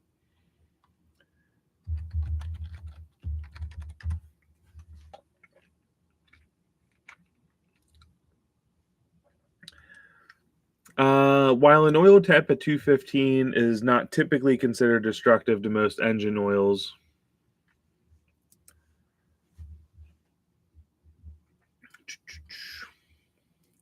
do you see value in the top line Schaefer and so I personally still use Ford Motorcraft. Amsoil and Schaefer's are probably 2 of the higher end companies out there. I wouldn't mind trying the Schaefer's. Amsoil I don't get all excited because I just have a hard time believing with a Huey injection system that I should be pushing oil changes that far. The shearing that happens on the oil, the shearing is a bigger problem than any temperature amount the 6-liter is going to produce typically. That is, if you were hitting 250, I'd say, hey man, you need to coast for a little bit and let that truck cool down back to like at least 210 before you really get pushing her again. But there's a good chance I will try Schaefer's in the near future. The other thing is unless I don't know that I can get Schaefer's easily right now. Amsoil, I know their big thing is how long you can go without an oil change, but I think that's dumb. Be considering there are horror stories about that not being good for vehicles long haul. Not saying about Amsoil specifically. I know they are pushing the industry really hard. I'm just not going to not do a 5,000 mile oil change personally. But I would be willing to try Schaefer's. At the same time, don't beat yourself up. I wouldn't be willing to spend a lot more money for it. There's a lot of guys that have just run Ford Motorcraft for a long time and have really high mileage trucks on it and just religious oil changes.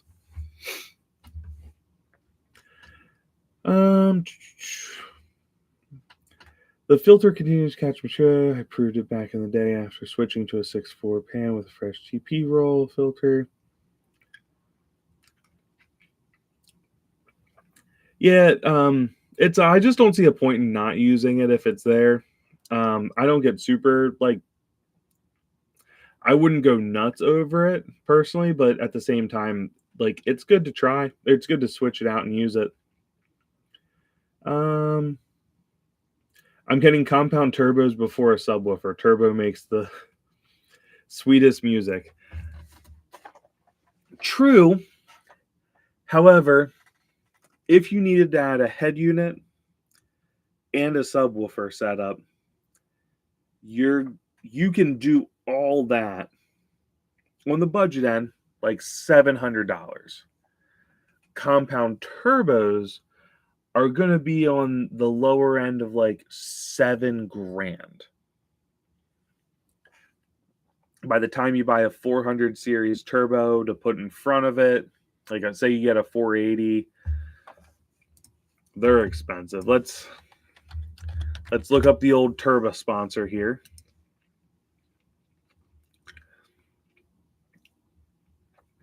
Find their 400 series. So they're an S480 is going to be $2,100, which is expensive. Now that's a BorgWarner style turbo, so they take theirs and kind of build on their platform. But that's not the piping kit or anything like that.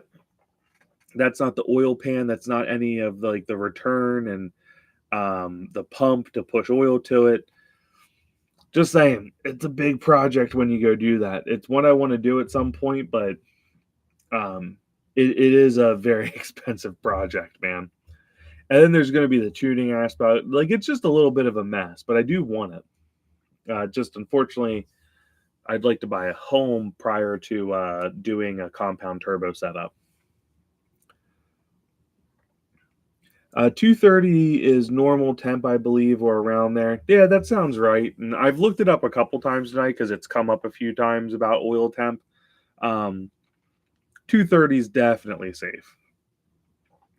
I don't think Greg ever used them, Josh. I could be wrong. Maybe at one point he did, but I don't think he does. He may have tried them for his own.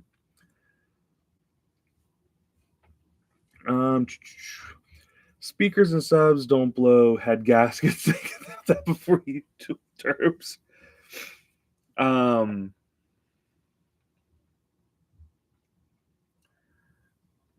feel confident I'm not wrong, but maybe. Does sound more likely like you could be wrong. That's a funny way of. That's true. Speakers and subwoofers don't blow head gaskets.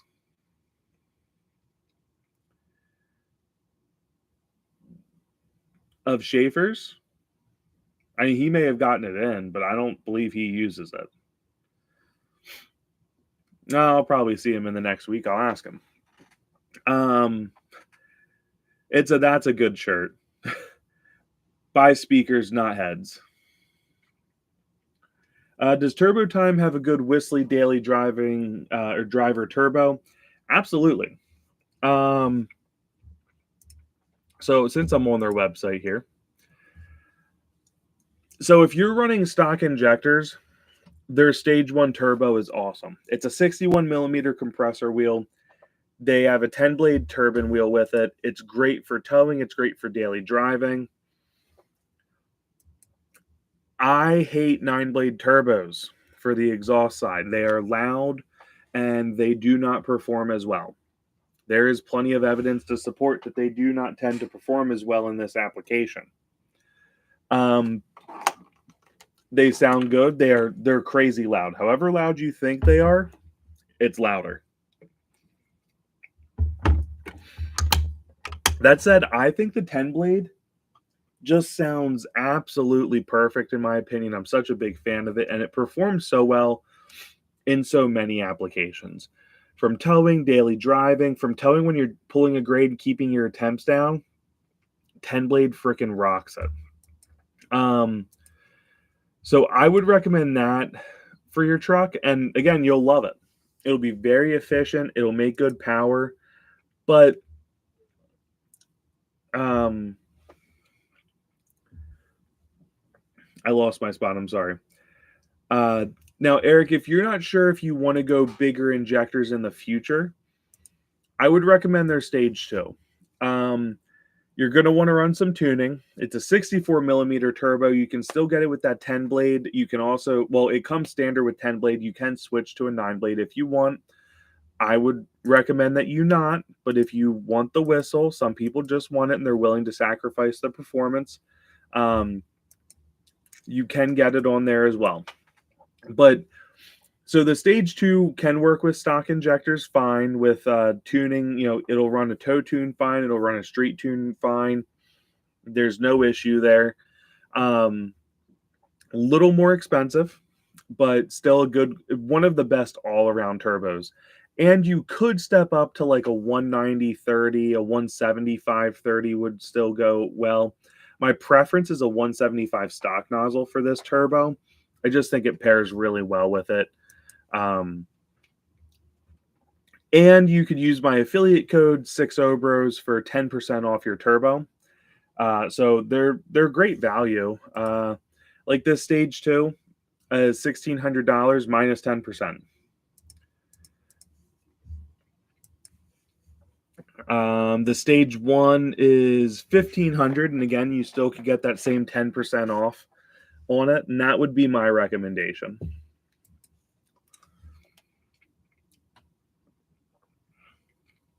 Joe, how does Turbo Time compare to KC Turbo? KC Turbo makes a great product. I would still pair Turbo Time against them. I think they are both in the same league. It is very hard to say one is blowing the other out of the water. I'm obviously very biased. I love Turbo Time. They've been a great sponsor to work with. I really love those guys a lot. KC makes a heck of a product as well. My current preference, bias included, Turbo Time all day. However, at some point, I'd love to review a KC Turbo because part of what I do is review products here. So I'm definitely open to reviewing their products. I'm probably not going out of my way to purchase it for a review. But I will say this, KC really does fixate on their different compressor design. They have their budget lineup that uses a factory style housing. And from a marketing standpoint, they're crushing that marketing, referring to it as budget. I just do not believe that the added housing that they use necessarily makes that big of a difference. Now, they will tell you, and I do believe that their setup between compressor wheel and stuff is different from their budget to their premium Jetfire series. Sorry. But I think you're grasping at straws to try to really pick a clear, this product outperforms it by that's very hard at this part of the game, in my opinion. I think from a value perspective, with the discount code or the affiliate discount code that I can offer to you guys, I'll type it down here for people. I think that's really hard. Actually, I'll type out the whole USA.com. This is just the affiliate link, so it should automatically apply the discount code. But when you factor in my affiliate discount, I think the value of Turbo Time is just better. I mean, let's see here. Let's take $1,500. So $1,500 minus $150. It's not a bad price. $1,350 for a stage 1. You're going to be $1,360 for a stage 2. That's a good turbo in my opinion at that point. And I think you'd love it. I also think you'd love the KC stuff. If you go their budget lineup, there's a little bit more of a comparison price-wise. But again, they openly say that there's less, it's not as good performing as their premium series. And I think Turbo Time goes neck and neck with KC's premium stuff. So at some point, I really would like to kind of test them out, but not worth it. Like, it's just not financially, it's not worth it for me to spend that money. I will, unbiased part, you would love any option you choose. I have subscribed. Doom is a guy that comes to mind. He's one of the moderators. Um, he runs a KC in his. I think he has, if I remember right, an Excursion. Loves it. Guys that are running the turbo time stuff, they all love it. A lot of my subscribers have it because they comment on some of the videos about it. But you won't be mad with either of those options at the same time, because I have to be honest with you, you'll love each. I hope you choose to support Turbo Time. Uh, Again, that's my bias coming through, but you will be happy no matter what. Is that Turbo Time Turbo a rebuilt Garrett? So Turbo Time, oh, I missed one. Brad T6 Rotella with Arch Oil. I love Arch Oil in the 6 liter and only on the 6 liter. Um, I have run T6. I thought the truck ran fine. However, sorry, my camera looks like it was about to fall off there. Warren Diesel won't warranty their injectors if they know you're using Rotella. Then there's some people with a crazy amount of miles on the Rotella and they love it. So Josh's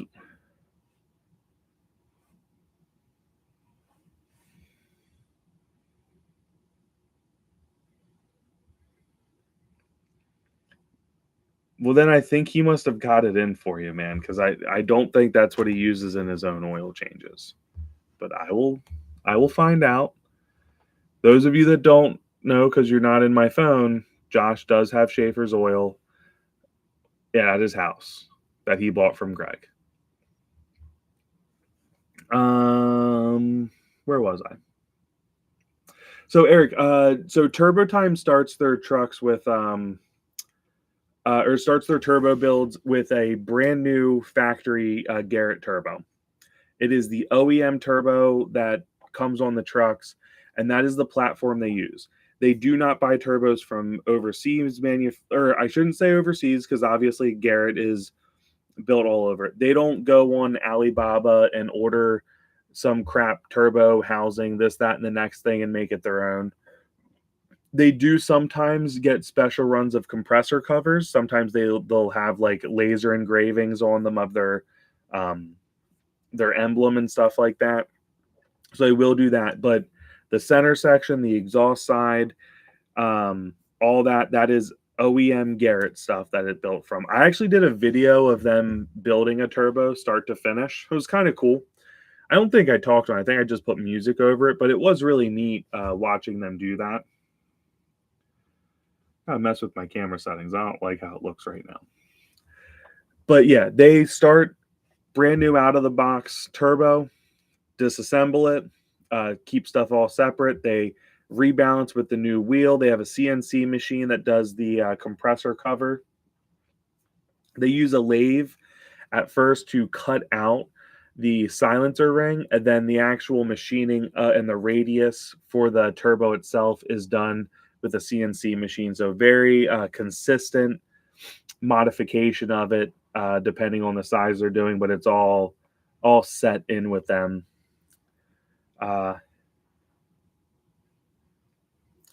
And yeah, that's about it. And they do source certain materials like the 9 blade. I don't know, they get that from some supplier. Their compressor wheels, there's a supplier that they work with for that design. They helped pick a design that they liked and supported with it. So they do work with other companies, but everything starts as a brand new Garrett, which I think is how you should really want it, in my opinion.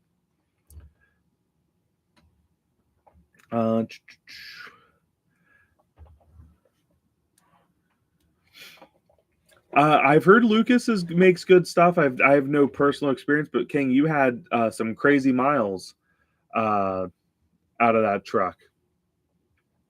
9 blade with straight pipe on a high idle is equally as loud as a private jet sitting on the runway. I believe that, and why I say I believe it, it's because I posted a short actually of the owner of Turbo Times one truck doing high idle with a 9 blade on it, and I could barely stand behind the truck. It was so loud.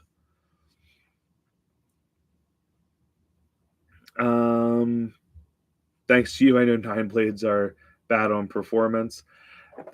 So it's not like they're undrivable, but when you directly compare them with a 10 blade, you're there is a difference, and it's just the 9 blade in that platform wasn't really designed around it. Um, KC Turbo actually has some charts where they say where they back it like it's not a bad turbo.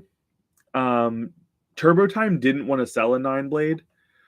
They just did it because it was being asked so much. People love that sound.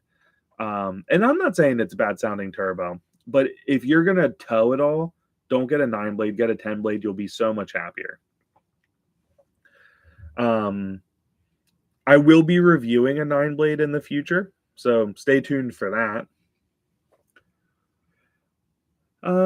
When comparing turbos, price is a factor. I agree, Eric. You have a new Garrett still in box for 05, but you want to try aftermarket?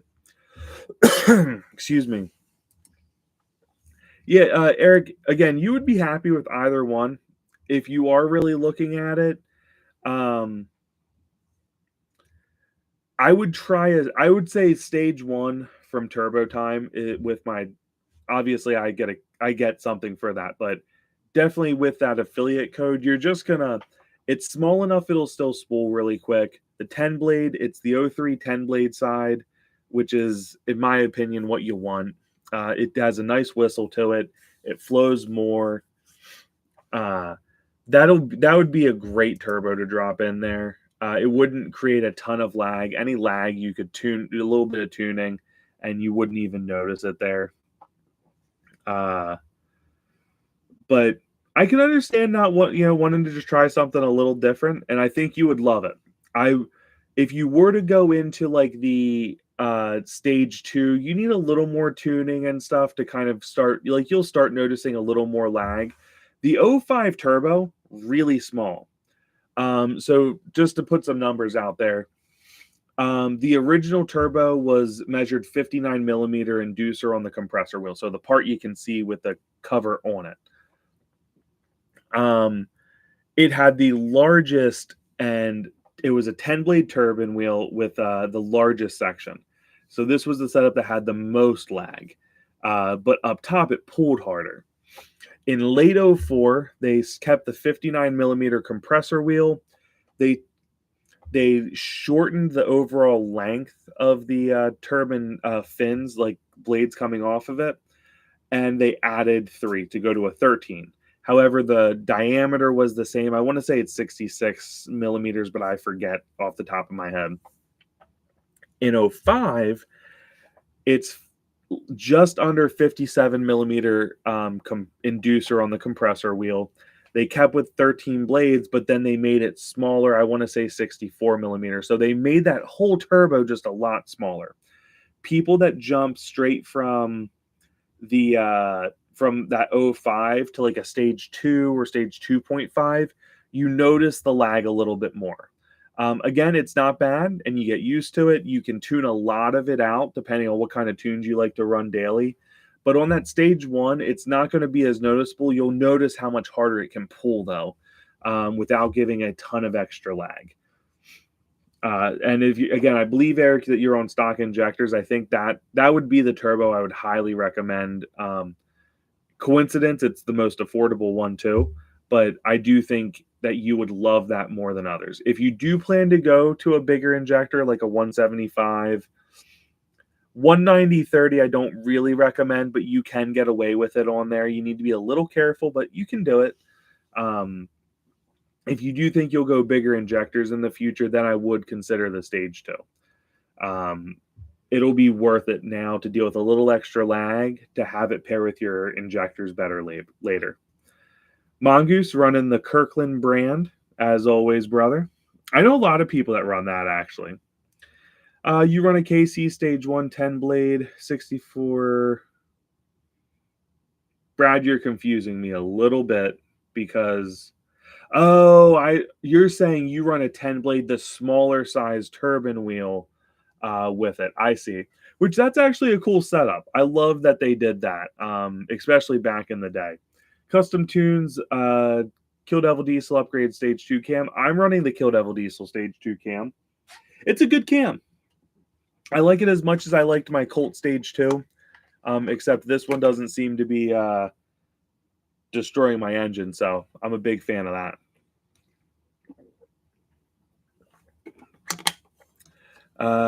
Okay, Eric, I see you don't have a problem with the being Garrett bodies.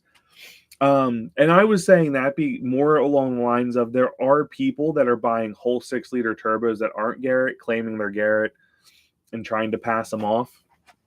I don't.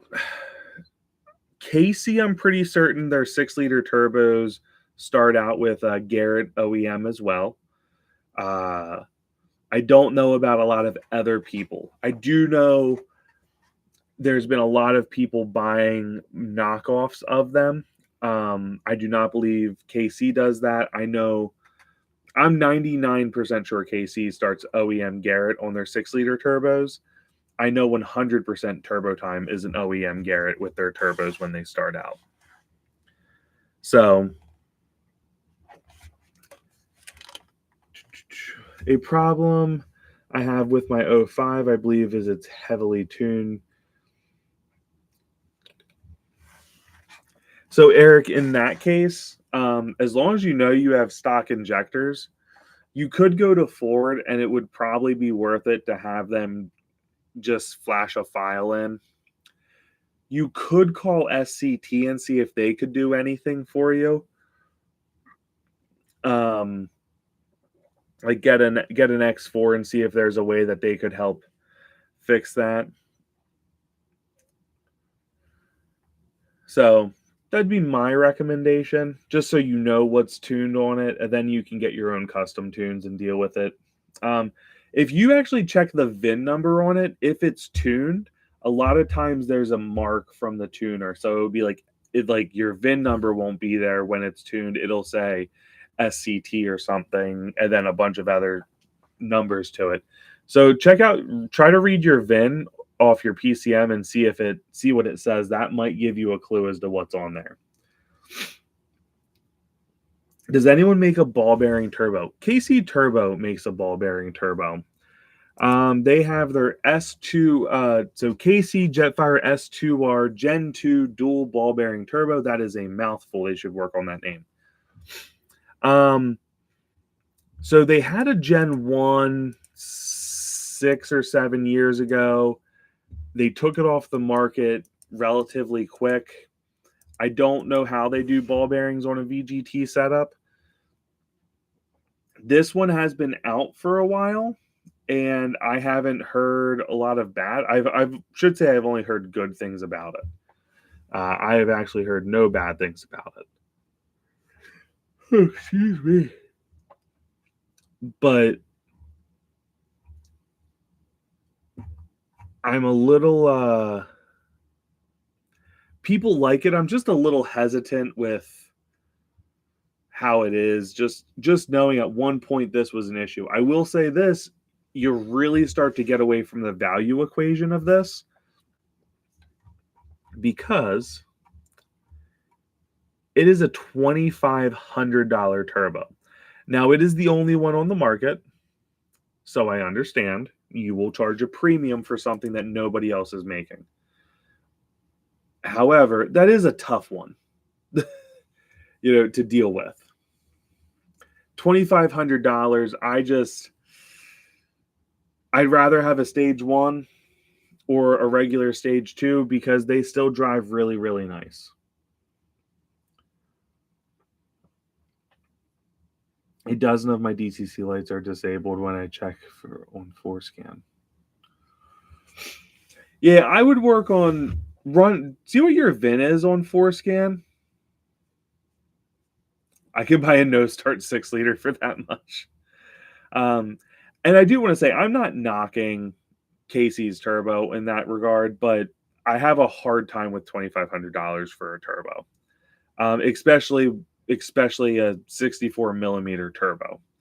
Not that's my favorite size, and that's the issue. Is there's several people making that size turbo at a better price. They're just not ball bearings. Let's see if he says anything about this turbo works great on stock injectors, but is capable of 6 to 650. That's pretty wild, if that is.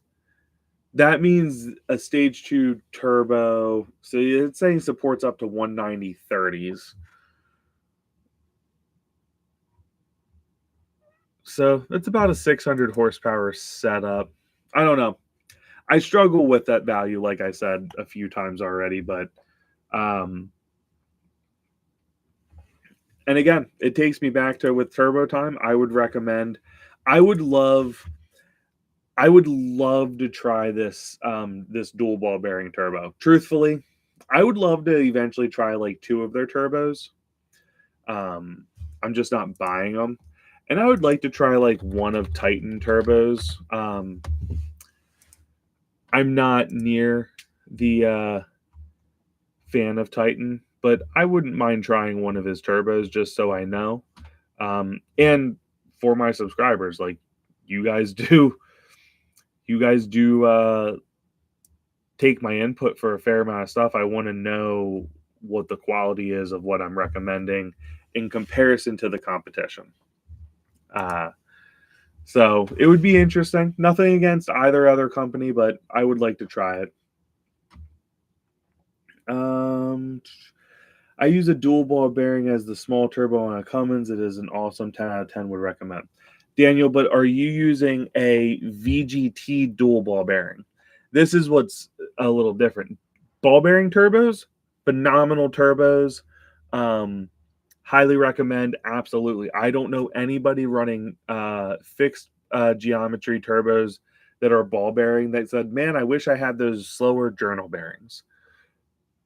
Excuse me.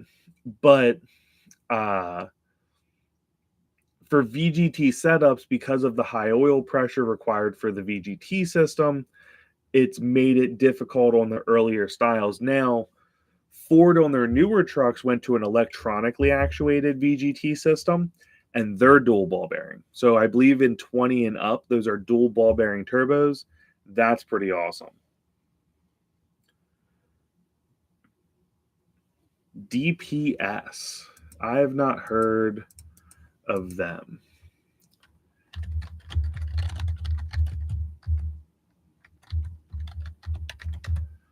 Now I gotta go look it up. I'm just kidding, man.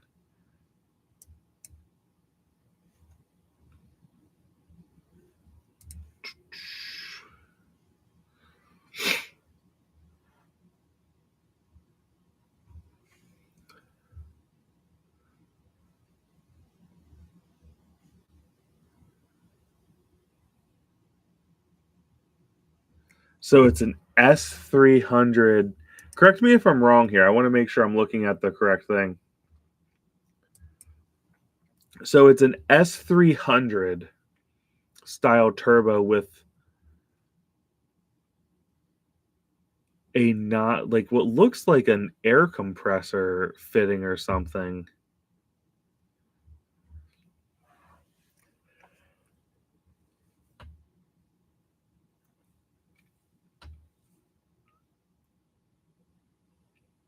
I'll have to look how this works. This is neat. I haven't seen this before. But it's not truly the same. So a VGT setup that uses high pressure oil will struggle to use the VGT and dual ball bearing and ball bearings as a whole. Whereas this looks like it has like an air fitting or something.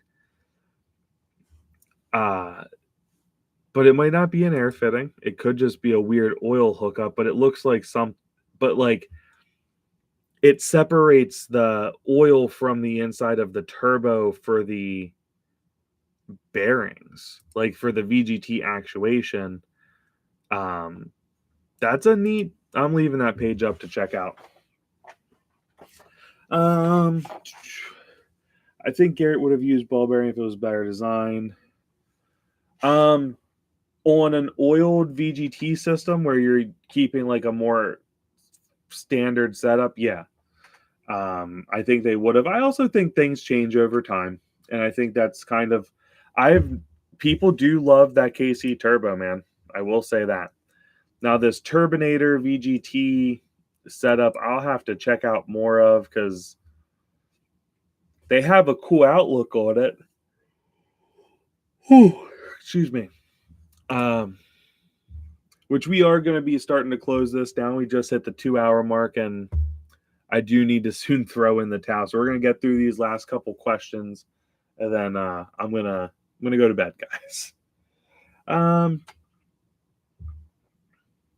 Daniel, I'll have to check that out. Thank you for bringing that up. I'll have to look into it more. That's a neat setup. It's a Eric, go for a test drive while monitoring EGR position, percent EGR demand with forescan. If the position never changes nor request to open, then it is tuned. If it moves, it's not tuned. Well, that's another way to do it. Good advice, man. You should still own a 6-liter. I'm telling you. Okay, if the rear is booster. Oh, is there any... Oh yeah, then it's definitely tuned. Well, guys, thank you so much for a very, in my opinion, a very successful live stream. I think since coming back, I think that's the highest. I saw 21 in here at one point. If you guys haven't hit that like button yet, please quick smash that before we close out this session. Thank you again. More videos coming this week.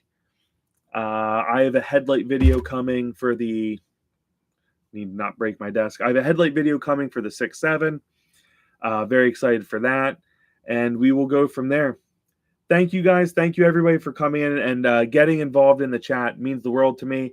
You guys all have a great week. Those of us with snow, please drive safe tomorrow.